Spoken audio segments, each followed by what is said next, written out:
जाए ताकि महतारी आपकी आवाज सुन सके और आपकी मनोकामना पूरा कर सके। तो चलिए जरा दोनों हाथ ऊपर करके एक बार जयकारा हो जाए, दोनों हाथ ऊपर करके एक बार जयकारा। वो जगदम्बा भवानी मैया की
तो जरा दोनों हाथ ऊपर करके एक बार जयकारा हो जाए।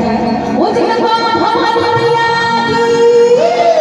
और जरा दोनों हाथ की तालियों के साथ कैसे तालियां हरि धूल बाजी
नारी सशक्तिकरण के जमाना चलत है ना कि नारी पढ़ेगी और